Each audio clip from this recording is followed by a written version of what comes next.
Hi everybody and welcome. I'm Coach Carolin, Leadbetter Certified Instructor and former professional tour player. And today we're going to talk about how we can actually shallow the club efficiently in the downswing. This is a key move that all the professional players on the tour do really well. There really isn't any tour player that gets steeper at the start of their downswing. And that exact move is what we're going to discuss today. And it's going to make a world of a difference to your swing. So let's jump right into it. All right, so before we jump straight into how to shallow the downswing, I want to make sure that you guys understand what it means to shallow versus to steepen. So I'm going to demonstrate this for you guys now. So first of all, this shallowing will start at the start of your downswing, right after the top position of the swing. So in order to explain what shallow and what steep means in the downswing, we're going to start at the top position.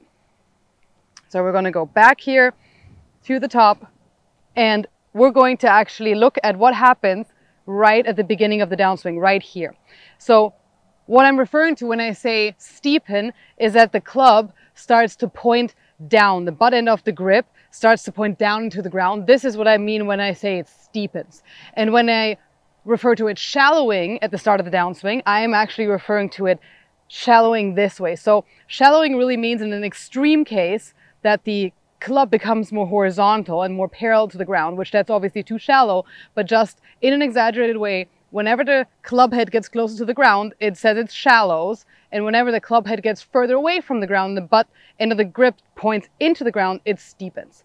So what we're trying to achieve with this lesson is to explain to you why it's important to shallow the club efficiently at the start of the downswing and how that actually affects the rest of your swing and most importantly, your ball contact. All right, so I have 3 different feels that I want you guys to focus on and rotate through and see which one sticks best, because every golfer is different. I've had many coaches over the years, many great coaches over the years, and everybody says things a little differently. And you know, I've had coaches that said to me, do this, and I'm just like, I really cannot feel this. I really don't know where my club face is. I really cannot control that part of my body very well. And then another coach said the exact same thing to me, but in a different way. They made me focus on a different part of my body, which then really resonated much better in my golf swing. And they were both right. They both were trying to get me to do the same exact thing, but I just couldn't feel one thing over the other. So that's why I'm a fan of giving you 3 different feels that you can try out and see which one resonates best, because all of those 3 will help you shallow the club more effectively at the start of your downswing. So the first feel that I want to talk to you about is actually your right shoulder and your right trap. So again, let's go back to the top of the backswing here. So top of the backswing.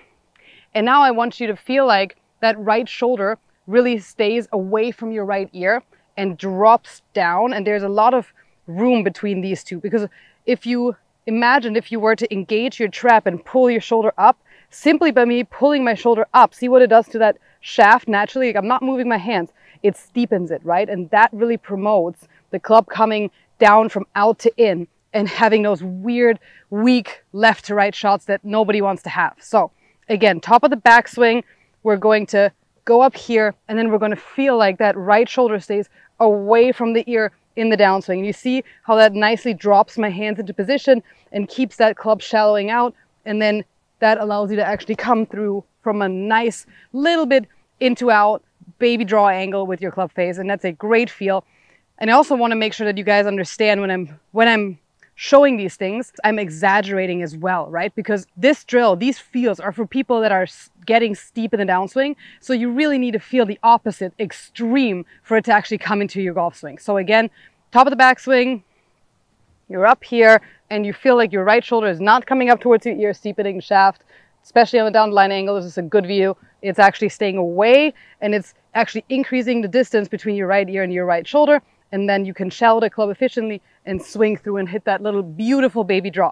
All right, feel number 2 that I want to speak to you about is your right elbow or your trail elbow. For me, it's the right one because I'm a righty. If you're a lefty, it'd be your left elbow, but the trail elbow, whichever one this is, again, this feeling starts at the top of the backswing, so that's where we're going.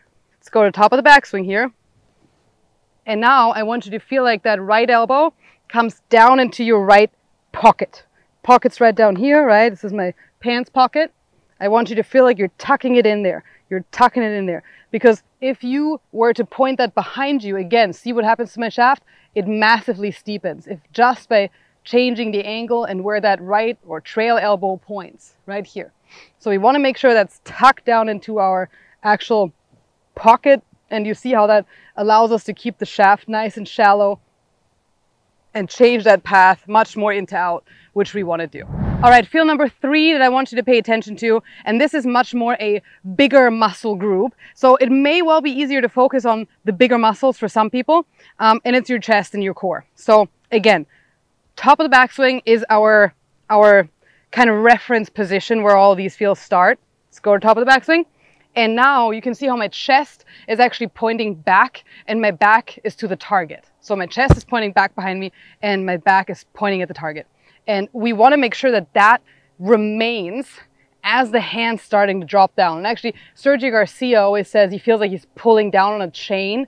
He's pulling down in the arms, pulling down a chain with his arms.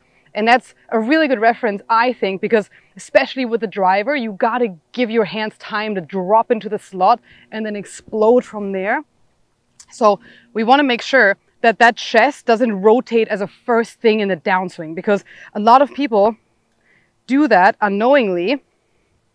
And what happens is they're back here and then they're out here, and see how, again, this shaft steepened. And it's not that you did anything wrong with your actual hands, it's just your body rotation that puts you in that position. So we want to make sure that the correct body rotation is really almost not a whole lot at the beginning of the downswing with your chest. You want to keep that chest facing backwards and your back to the target, and then you want to drop that club into the slot as your lower body starts to transition, with your upper body being pretty passive in the start of the downswing. So your upper body is pretty passive at the start of the downswing. Really, your hip is starting to move towards the target, your hands are starting to drop into the slot, nicely shallowing the shaft and then exploding from there and getting to your nice and balanced finish. So those are the 3 feels that will help you shallow that shaft at the start of the downswing, and which are really going to help you cure these left to right shots, these slices, those thin, weak right shots, all the ones that we don't want to see. So make sure next time you're on the range, you go through those 3 feels, see which one resonates most, and really exaggerate those feels. This is the one mistake that I see amateurs make all the time, is that they always want to make the correct swing right away. Like when something is explained to them and then they're like, oh yeah, let me do this correctly. Overdo it, completely overdo it. Take what your coach tells you, multiply it by 200%, do that, and then you will be a little closer in your real swing. You all know that the difference between feel and real in the golf swing is massive. So overdo it as much as you possibly can. It should feel ridiculous, then you're doing it close to correctly. So, or as my friend Leadbetter likes to say, embrace the suck. But today we're just embracing the fact that feeling uncomfortable is normal, and that's especially something that amateurs really need to get comfortable with. Get comfortable with being uncomfortable in the golf swing. I will promise you, even for me, for all the tour players out there, they don't have very many days where they go out and they're like, oh yeah, my swing feels amazing, I can't do anything wrong today. It is completely normal. In fact, sometimes, or I would like to say most of the time, when my swing feels weird, I know I'm doing it right, and then I'm like, good. As long as it feels weird, I'm onto something. And that's all of us, guys. So go on the range, try out these 3 feelings. Let me know in the comments below which one you like best and which one you resonate best with. And if you like this video, subscribe to this channel and give it a thumbs up. And I'm really excited to see you guys in my next session. So make that downswing shallow and shallow it out. Make sure we fight those left to right misses and those slices. And I can't wait to have you guys join me in our next session.